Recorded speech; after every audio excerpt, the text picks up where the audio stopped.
Welcome to Emotional Savvy, the Relationship Help Show. I'm Dr. Rhoberta Shaler. If you're ready to increase your confidence in conversations and conflict, deepen your self-awareness, expand your connectedness, and enrich your relationship with yourself and other humans you care about, and even those you wish you didn't, you're in the right place. Enjoy today's episode.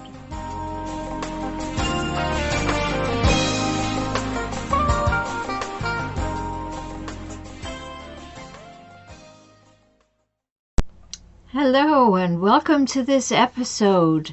Today we're going to talk about something I haven't spent much time talking about, but it's so important. It's important for many reasons. One, of course, is it's near and dear to my heart because I am a professional mediator, but it's something that many people hear about and they may go to when they want a divorce or they're having a difficulty over an issue. I mean, I've mediated all kinds of things with partners and with work colleagues and members of the same family, with everybody in a different location, and it can be done. But today I want to talk about mediation and why it's a good idea as long as you're not dealing with a hijackal. And you know, those hijackals are those relentlessly difficult people I talk about who really make life difficult. They cause you to second guess yourself, question your sanity, and I want to help you stop the crazy making and save your sanity. So let's talk about mediation as an overall good idea, and then I will give you some reasons why it is highly unlikely to work when you are with a hijackal on the other side of the mediation. So one of the big things that I like about mediation is that it's proactive. When you choose to go to a mediator, whether it's for a relationship problem at home or at work, you're clearly saying, this matters to me. And that's a big step in the right direction. It actually matters little if you decide to go for mediation because you want the problem to end or you want the relationship to end at that moment. Mediation will actually help you figure that out. And that's what makes my practice different from those attorneys who practice mediation.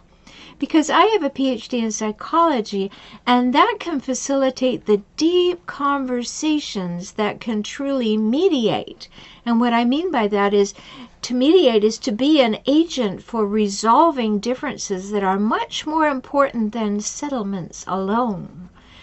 So it's a wise choice, I think, to choose a mediator if you want to restore and rekindle your relationship, or if you want to end it consciously so that you can co-parent after a divorce or separation, or at least not have a lot of hard feelings. So number one great thing about mediation for those people who are not hijackals, not those relentlessly difficult people, is that it's a proactive move. It's saying, let's do something that keeps the relationship on some kind of a good track. And the second reason why mediation is a good idea is it's short-term usually. Mediation's usually complete within somewhere between 2 to 6 sessions. And sometimes all it takes is one. So sessions, though, tend to be kind of long, 2 or 3 hours sometimes, but this makes it different than counseling, which is a long-term strategy for resolving issues over time. Mediation is a short-term strategy for creating long-term agreements in specific areas of the relationship. Not everything, just specific things that you're going to mediate. And it's not a long-term commitment to improving the health of the relationship on many levels over time. Mediation is short-term, so that's the second reason it's a good idea. And the third is that mediation is focused on the present desire for a future difference. Get that? Focused on a present desire for a future difference. So mediation is more focused on how people would like to see things in the future rather than accounts and analyses of past events. And of course, if we're mediating a divorce, we're looking at the past, but we're really talking about how are we going to move forward with this. And that is a big difference about mediation. How will we move forward in the best way possible?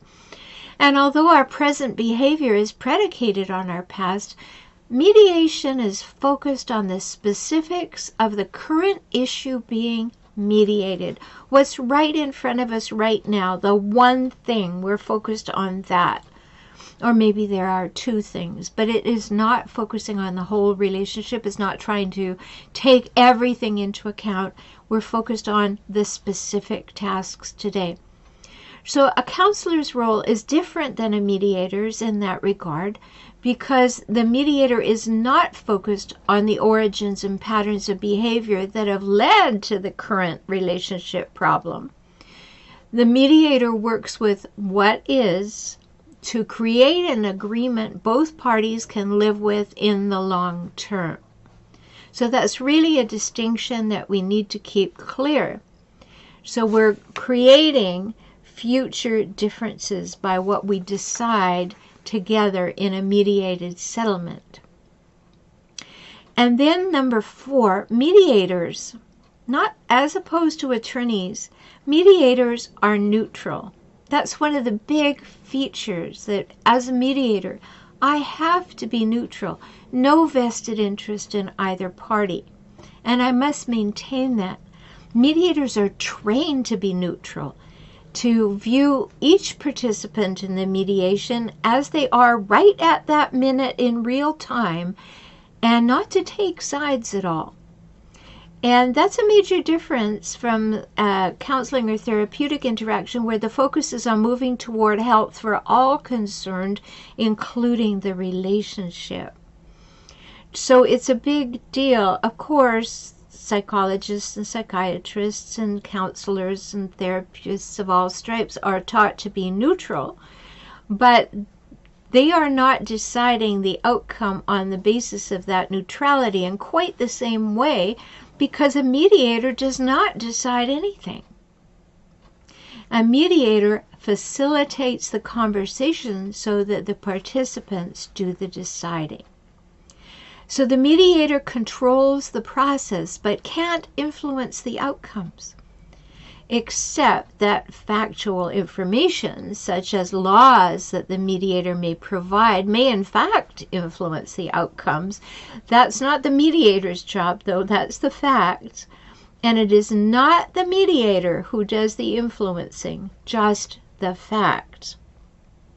Now, hijackals, are they interested in facts? No, they're not. So when facts are presented, they'll tell you they've never heard that before, that that's not the way it was, that the other person is lying. They will do anything to manipulate the truth so that they can win. So that's a big reason why it doesn't work very well to go to mediation with a hijackal. But there is one caveat on that, because I have heard of hijackals who were attorneys who refused to stake their reputation by going to court, and so they took a mediated settlement so that they could keep their reputations as attorneys. So it does happen when someone has a vested interest in keeping it on the down low that they will actually use a mediator, but not very often. And with a hijackal, mediation is usually not going to work. It's worth a try, but don't get your hopes up too high. So we've had 4 reasons that mediation is a good idea. First, it's proactive, then it's short-term, then it's focused on the present desire for a future change, a future difference, and that mediators are neutral, and they stay that way. Now, number 5 is that mediation requires both parties to be present and willing to negotiate. So mediation occurs between 2 parties. Sometimes initially the 2 parties are willing to negotiate and they do it through a mediator. However, they're just not ready to sit in the same room. And this involves a process known as shuttle diplomacy or shuttle mediation, where the mediator goes between the parties in the different rooms and giving messages back and forth until they're able or willing to talk directly with the mediator together in the same room. And then again, this is obviously different from counseling, where one person in a relationship can seek counseling without the other person ever intending to appear. And I have, however, worked with only one divorcing party to coach that person on how to proceed to get the best settlement for themselves when the other party was completely disinterested or hostile to mediation.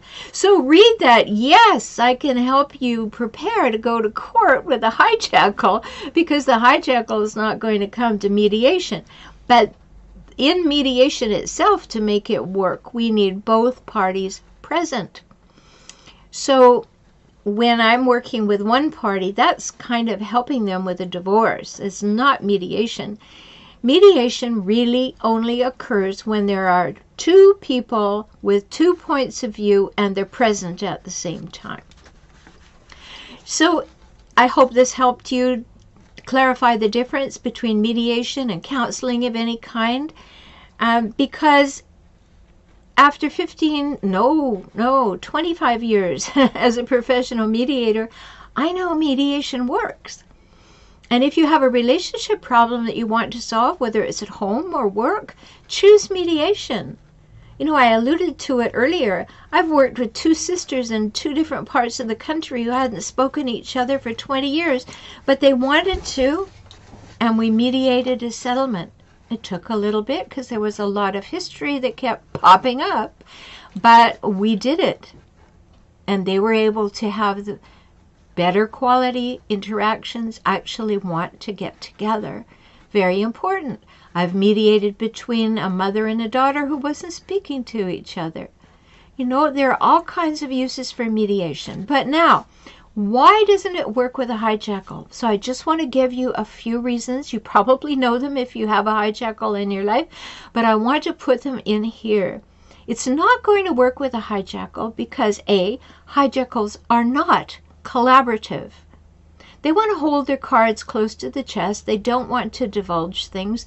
They don't want you to know what they're thinking. They want to have an edge over you. So they always want to keep you in the dark, in chaos and confusion and ambiguity. So there's a big reason why it's not going to work with a hijackal. Secondly, a hijackal has to win. They absolutely have to win. Their ego, their life, their self-image and self-esteem are on the line at every moment, in every decision. Everything is a competition, and they must win. Another reason it's not going to work with a hijackal, because mediation, the hijackal wants control. They can't have it. They can't have it because the mediator is going to mitigate what's happening from that neutral place. And when a hijackal wants to have control over it, the mediator will take care of that, and the hijackal will not like it. Another thing about hijackals and mediation is they'll do anything for power. So they will lie, exploit, seduce, manipulate, twist. They will do all of those things. And in that situation, the mediator will be able to hold the line looking for the truth. And so one person will be saying that's not true. The hijackal would be trying to position themselves as though it is the absolute truth. The mediator will then have to get to the bottom of the differences. The hijackal won't like that. And why doesn't the hijackal want to go to mediation? It's too up close and personal. And that hijackal just wants to use you further. You know, hijackals, as I often say, they don't have much love to give you, but they have a whole bunch of uses for you. And that doesn't work really well for them in mediation. So I hope this has been enlightening for you. It's really important to understand that mediation process. It's really important to get why it is unlikely to work with a hijackal, but worth a shot.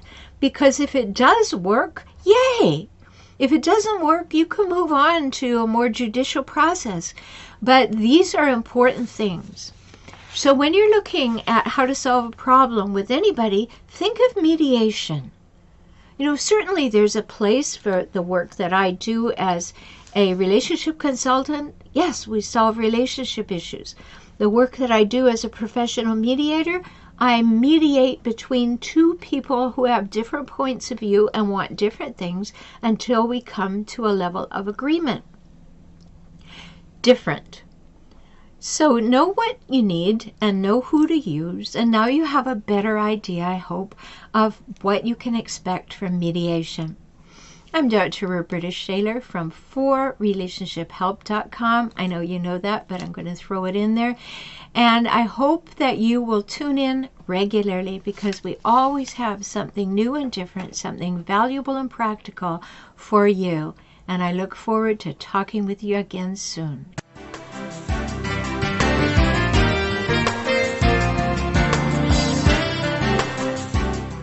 Hello, and welcome to Emotional Savvy, the Relationship Help Show. I'm Dr. Rhoberta Shaler, the Relationship Help Doctor. I'm really excited, as I usually am, because my guests are all so special. And today, my guest is Anthony J. Diaz, and we are going to have such a conversation because he and I are like twins in what we care about in the world. So welcome to the program, Anthony. It's great to be here, Rhoberta. So excited to spend some quality time with you and exploring our similarities and what we do. It's excellent. Yes, it's exciting. So let me tell everybody about you. You're known as the peacemaker. Doesn't that sound wonderful? You know, can't you just take a big breath and relax as soon as you hear the peacemakers on the property? I think so. And he's guided thousands of people from painful conflicts to peaceful outcomes. Painful conflicts to peaceful outcomes. Again, big breath. Using spiritual principles and years of experience as a family law attorney, as a mediator, as an international speaker, an author. Tony's got it all going on. Anthony has it all going on. I always ask people which they prefer to be called, and he prefers to be called Anthony. And now I'm having difficulty with that because I have a grandson who's called Anthony. And, you know, I'm going to fall over that one for a minute. You're still very welcome to be here. And you help people resolve conflict with compassion and create powerful relationships with passion and purpose. And tell us just briefly, what excites you most about your work? Wow, there's so many things, but probably the most exciting part of what I do is from the moment I open my eyes in the morning, I know I have an opportunity to change people's lives. And that's really powerful. And I'm grateful to be able to do that. All of us have an opportunity to have an impact in other people's lives. And I have that opportunity to help people that are in the middle of conflict, which, as you know, is probably one of the most stressful times of our lives. So to be able to know that I can change somebody from being in conflict to being in peace it's amazing. Yes, and we say that so simply, don't we? And yet that journey is not like that. It's a slow journey in many cases because we have to take away the layers of hurt and the layers of pain and the layers of misunderstanding to get to that place where people feel safe to speak again. Don't you find that? Yeah, I call it kind of peeling back the onion. Mm-hmm. And the deeper you go, the more emotional it gets. You know, when you peel an onion, you're crying. It's the same thing with delving into our past and the hurts and the experiences we have that bring us to where we are today. So yeah, it is easy to use the word from pain to peace, but the process is much longer and much more vulnerable. Mm-hmm. And in your bio, you talked about using spiritual principles. So one of the things that I know about you is you're a licensed practitioner in the Centers for Spiritual Living. Let me just ask you a personal question. Did it take you long, and did you have to think much about it to include spiritual principles in your practice? I think it's always been there. on a certain level, and I wasn't really aware of it. And then as I become more involved in my own spiritual journey and where I wanted to be and helping people in that way as a practitioner, I realized that I have already been doing this as an attorney, and now I wanted to take it to the next level and to really be conscious and knowing that we're all on our spiritual journey. And imagine if people going through conflict can use their spirituality to be able to make it through that. Well, I really want to dig into that with you because I was speaking to someone the other day and they were saying, oh, but to be spiritual, I have to do this. And I said, no, no, no, stop, stop, stop. It's not how to be spiritual. We've got to stop and have a thought about that because, being spiritual is not doing the right thing necessarily if you think you're putting on the cloak of spirituality in order to pull it off. So what's your experience with that, with people feeling that there's authenticity or inauthenticity when they're using spiritual principles for the shoulds and ought tos of relationship? Well, I mean, and spirituality has a different meaning for everybody. And to me, spirituality, and I think you said it, it's not about doing anything. It's about being. And when you're spiritual, you're not spiritual when you meditate, and not spiritual when you go out in the world. Yeah. Wherever you go, there you are. Mm-hmm. So when we say, are you being spiritual? Well, that's really more accurate. We're not doing spiritual, we're being spiritual, and we're a spiritual being. Mm-hmm. So it's more about being in that place of knowing, and we are in that place all the time. And the question is, well, but how come it doesn't feel that way? Well, some of us are not aware or not connected to our spirituality or as connected as we want to be. So a lot of what I do, people going through a divorce, people having conflict, is helping them to connect with who they are, who they have been, who they didn't know they were, and having that spiritual connection with oneself. I can tell you, it's like lights go on in people, and they have this aha moment that when they realize who they are, what's really important, they don't get focused and bogged down on who's going to have time sharing, how much child support I'm going to. It doesn't really matter. It doesn't define who they are. Mm-hmm. Well, my work is all about dealing with difficult, toxic people. So I see a lot of posturing in that demographic because they like to go to some kind of spiritual center or think that they belong to a religious center where they can then be superior in telling other people how they ought to live. And so they like to rise up and use principles or doctrine or verses or whatever to say, well, there's something wrong with you. And it's your fault, your fault, your fault. What's your experience with dealing with difficult people in your practice? Well, in my practice, there are, in every area of what I do, there can be difficult people. You have clients who are going through their own experiences, and divorce are good people going through a bad time. So they're kind of dealing with that. You have attorneys that have a different view on the world, and everything's a win-win situation. So that could be difficult. You have judges who are in this position of power and making huge decisions, and sometimes they react a different way because of that. So the way I like to look at those situations is, I don't concern myself with what everybody else is doing or being.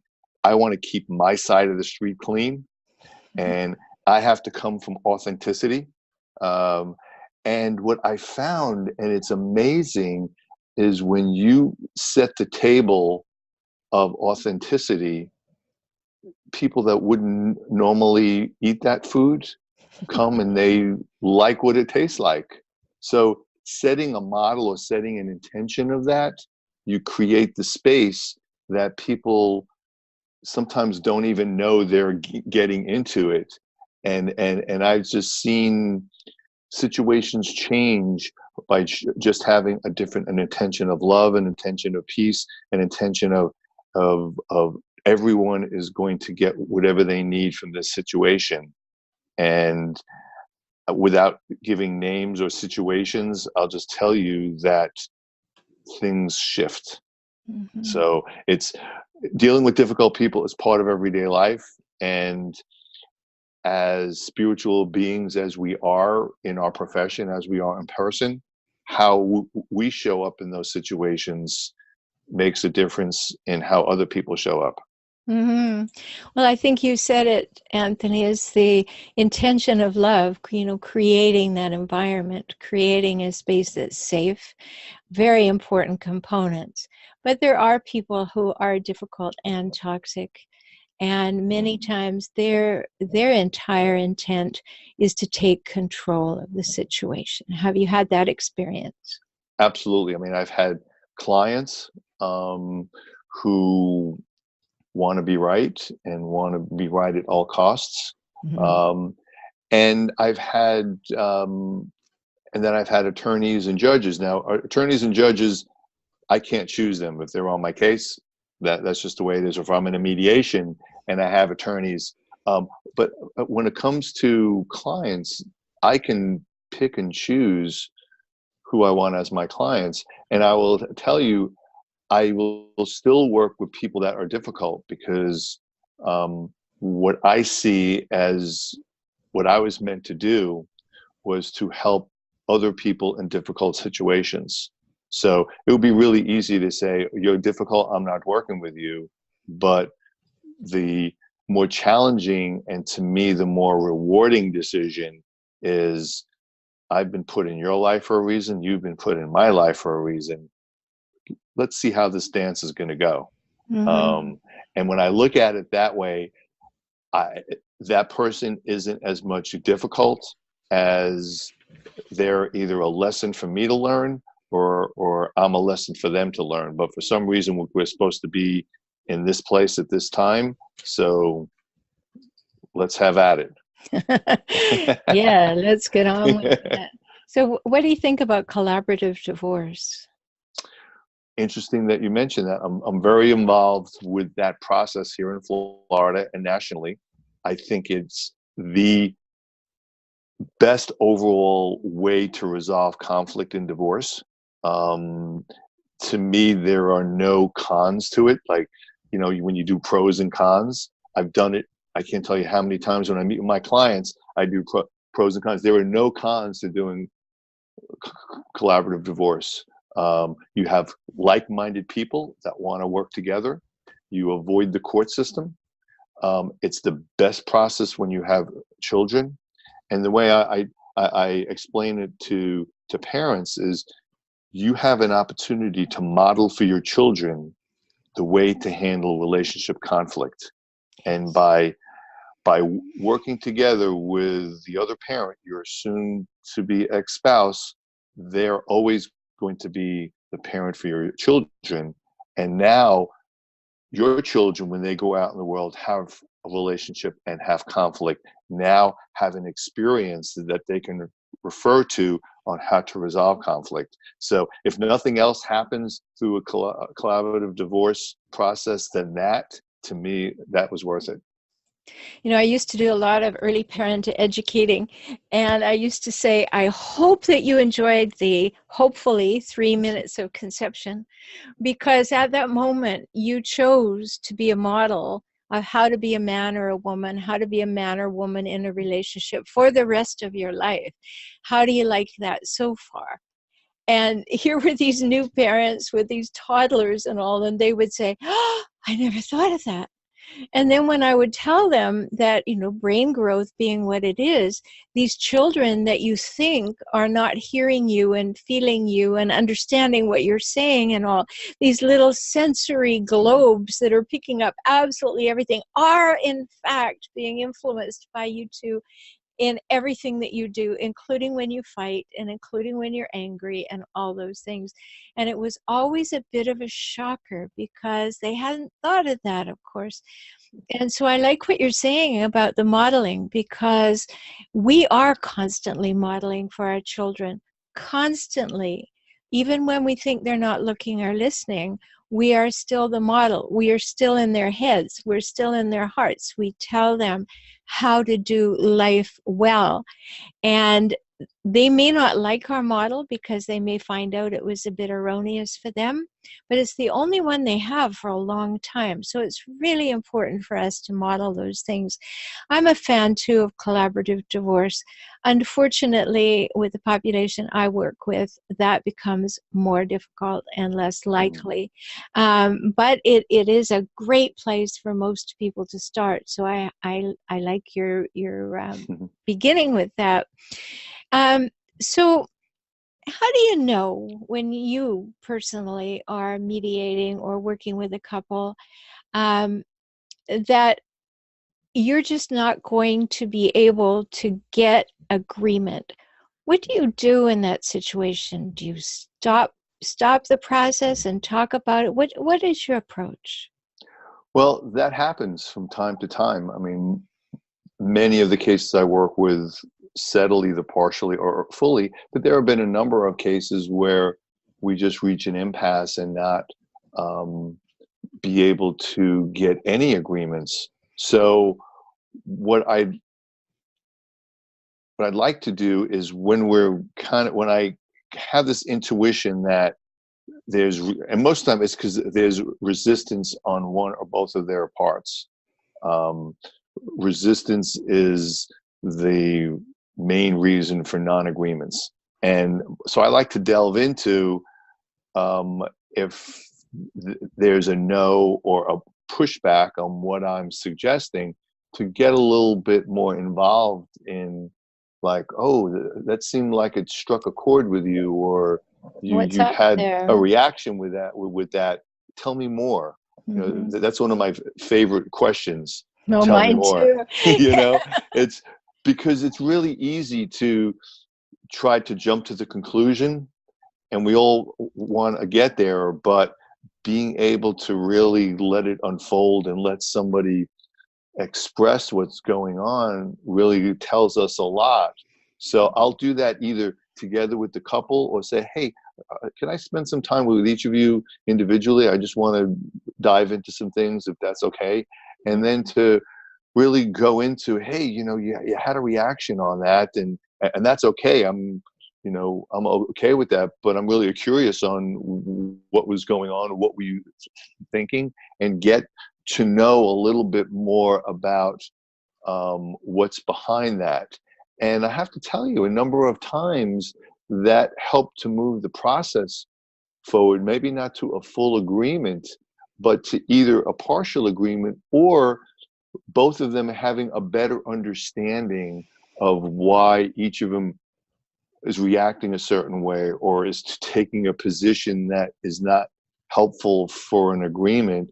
If they can understand where each other is coming from, one might be able to work it out themselves, or maybe they can go on themselves for a little while, come back to me, and be in a different place. So not just giving up, but to find out what's behind something to me is really important, not just for me, and really it's nothing to do with me, but really to help them understand each other better. Yes. The thing that I'm loving about what you're saying, among many things, is that what you're inviting people to do is to not be in a hurry. And what I find, many people, they're looking at their clock, they're thinking about their checkbook, they're not thinking about this decision that we're making here is going to affect us for the rest of our lives and our children. And so when you take a step aside, so you're not linear, get to the agreement and get out of here, when you can encourage them to take a side step and say, you need to take a little breath here. There is some resistance. There's a little, as you said, pushback. Somehow it got rocky right there, and I'd really like to explore that. Such a valuable thing to do, because it's not just pushing through to agreement at that point. It's actually helping the two people understand a meta model of conflict and communication. Mm-hmm. And you hit the nail on the head, communication, because when you mentioned everybody is in a rush, we're all trying to get somewhere. We live in a very fast-paced society, and I do some workshops on communication, conscious communication, and one of the things that we're all guilty of is we're thinking of the next thing. We're not really listening to what somebody is saying, and if you miss one word, you can really miss the whole concept of what people are saying. So couple that with a situation that already has a conflict, and you're in a stressful situation. People want to have a response ready because their defenses are up, and helping people to just relax and listen, and most importantly, be present. Be present to not only what the other person is saying, to what you're feeling to what they're saying. And that just slows everything down. It's like going from, remember the old 78 records, going to a 33. It just slows it all down to a place that you can digest everything. And that's where you start to see people start to figure it out. Mm-hmm.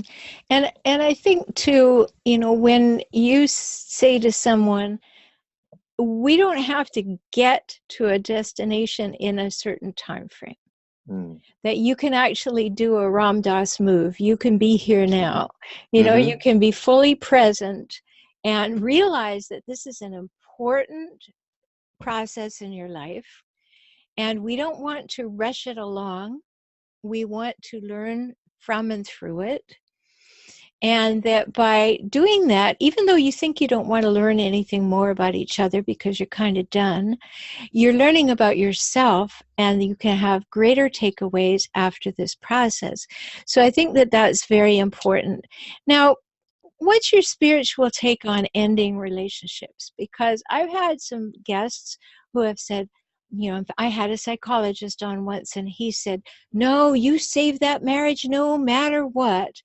And, I was really tempted, Anthony, to just jump right through my camera and right down his throat. And, metaphorically, I did. Verbally, I did. So what's your take on that? Well, I have a couple of takes. In my experience, and I've been divorced a couple of times. And what I've learned from my last divorce was that one intention I had when things were rocky and not knowing where they were going to go is, no matter what, I'm going to try everything I can to work this out, whatever it takes. Counseling, one-on-one, couple, alone time, communication, putting things on the table, airing everything out, just trying everything. Radical honesty. Yeah, and that was different from my previous divorce, where I just wanted to get out, and that was it. I was over and done. And there was a regret that I had afterwards, like, did I really do everything I could to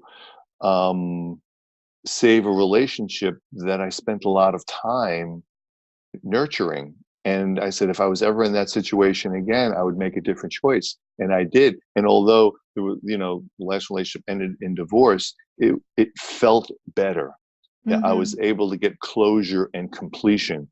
So I don't guide people to one way or the other. I just share my experience that if you really want to give every opportunity to seeing if this can work, I would encourage people to do whatever they can and not to have any regrets later.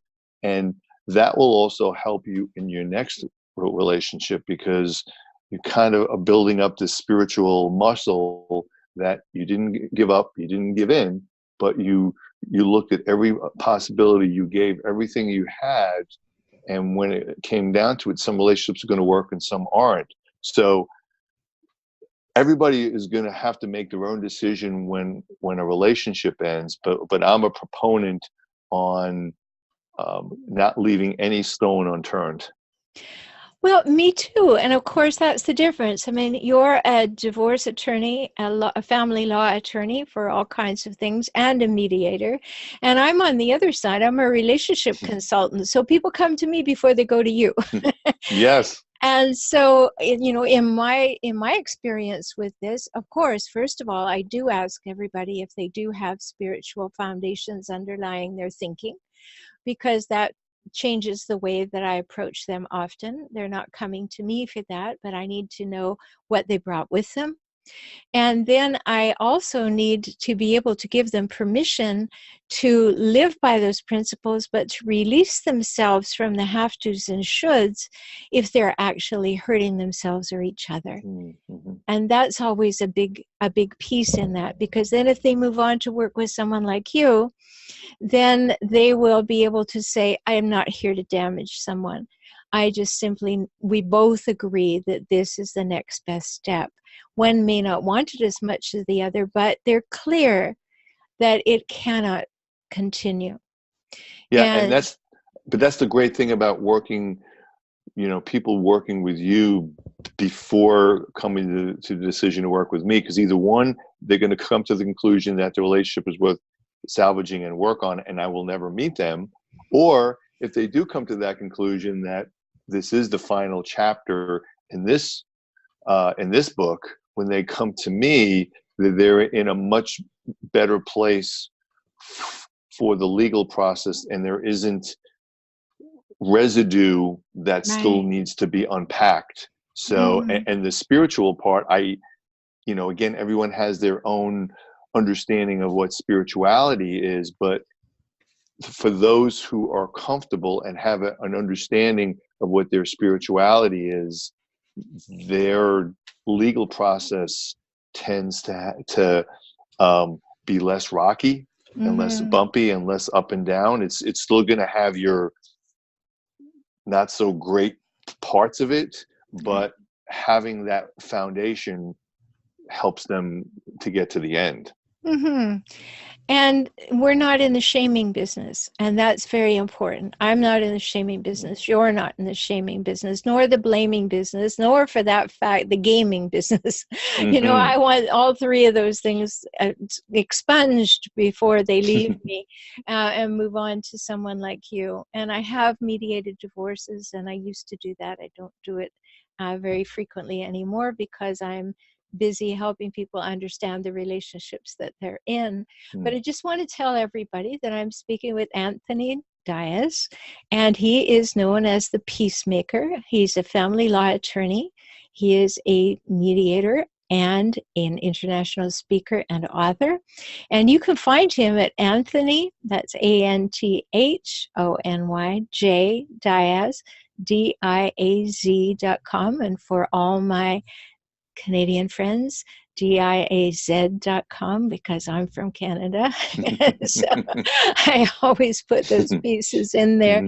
And he has a free ebook for you. It will be in the show notes. So as you're listening to this, read the show notes and you will find the link to his free gift. And thank you for that, Anthony. Absolutely. So we've got a lot of great things going on here. We've got shared information about people coming in and having a growth process as they're going through the divorce process, or as they're figuring out or mediating whether or not they even are in the direction of divorce.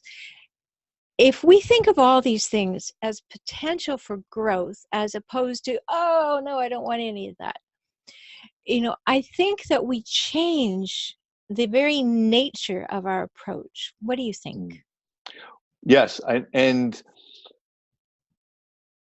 with what both of us do, we encounter people that are sometimes at the worst times of their life. Yes. And when we're in those situations, sometimes we're not aware of the beauty and the gifts that are before us.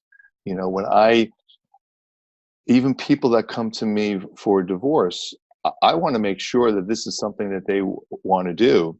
And if they do, to let them know what a gift they have to start the next chapter in their life, and that this wasn't a mistake. I very rarely use the word mistake. In fact, I use it as mistake. So if you mistake a situation, you're going to make a decision, and it comes out one way or the other. So there's no right or wrong, but looking at the end of a relationship as the opportunity for a different relationship, a better relationship, a new relationship. And that's what growth is all about. And many people don't see it that way. They look at it as, oh my God, I have to start all over. Oh my God, who am I going to meet? It's this Oh, gloom yeah, and doom. scarcity immediately, right? Yeah, it's Yeah, that place of recoil as opposed to blooming and being open to what's new and what's next, and to be able to have that opportunity to show people, kind of shedding light on something that maybe seems dark to them, and really darkness and light is just really, one make flip each of the other switch, possible. right? Yeah, And so to have people to be aware and enlightened about that, to take a situation that you have, and it's a growth situation, people are like, right. what are you talking about? But that it really is when one door opens, another door opens. And I'm blessed in what I do that many attorneys really don't look at what they do as empowering, but they really are. And they have an opportunity to allow someone to go through this process. And when the legal process is over, they're in a position to move on with their life.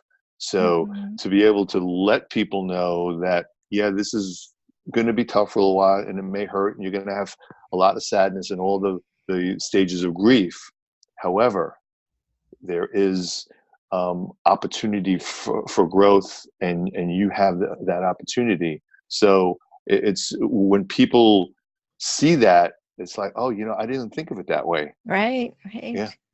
Yeah, and I think you're touching on the other piece that I was going to bring up, Anthony, which is I just don't believe that marriages fail. Mm-hmm. As in your mistake becoming a mistake, just like a movie. Okay, well, that wasn't a good take, but we can have another one. I just don't believe that marriages fail. And so frequently people say to me, oh, well, it would be such a failure. No, it would be growth.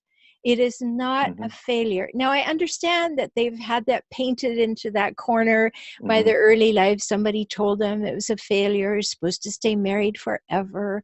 And if you don't do it, there's something wrong with you. And, I've had so many people in my practice who have said, well, I'll keep the marriage together for the children. I went, no, no, please don't do that. Mm-hmm. Your children are important. Do not keep them on a battlefield. So if you can't put down your weapons, please take your weapons elsewhere. Do not be Mm-hmm. fighting over the children. And so I'd just like to eradicate for all of you listening that for you, try not to think of having a divorce as a failure. It isn't. It's something that you went through, you learned. Maybe somebody told you that things were your fault or you didn't do them well enough, but you didn't fail at something. You experienced something and you have the opportunity of learning and growing. And it's so important for us to see that. Now, Anthony, I think we could talk for a very, very long time. So perhaps we'll do this in a few months and have another conversation about this. Do you have one last parting bit of wisdom for everyone? Well, the one thing that stands out in my mind whenever I meet with any of my clients or anyone that I work with is, um, to always have hope, that no matter what you're going through, how much pain you're in, there is hope. There is something better. And you may not see it, you may not feel it, but there is hope with what you're going through, and stay the course. And that life has a way of conspiring on your behalf. So that's what I would like to leave for anyone, whatever situation you're in. Isn't that lovely? Life has a way of conspiring on your behalf. And you know, my take on that, Anthony, is the universe always says yes. So Yes, it does. you will keep moving in that direction. So thank you so much for being with me today. It was great to be with you. Namaste. Namaste to you. I'm Dr. Rhoberta Shaler, the Relationship Help Doctor. You can learn more about Anthony Diaz at Anthony with an H, AnthonyJDiaz.com. I hope you will. I hope you look in the show notes, find his free ebook for you so that you can learn more about him. You can always find me at forrelationshiphelp.com or on my YouTube channel by the same name, For Relationship Help Today. And my offering today is the sponsorship of today's show is from my free relationship checklist, and you can have a little idea of what shape your relationship is if you go to relationshipchecklist.com. So I hope you'll go over there and see what's up so you can get some clarity. Thanks for spending this time with me, and I look forward to being with you very soon. In the meantime, listen to back episodes. You'll be surprised at how much wisdom there is there for you. Talk soon.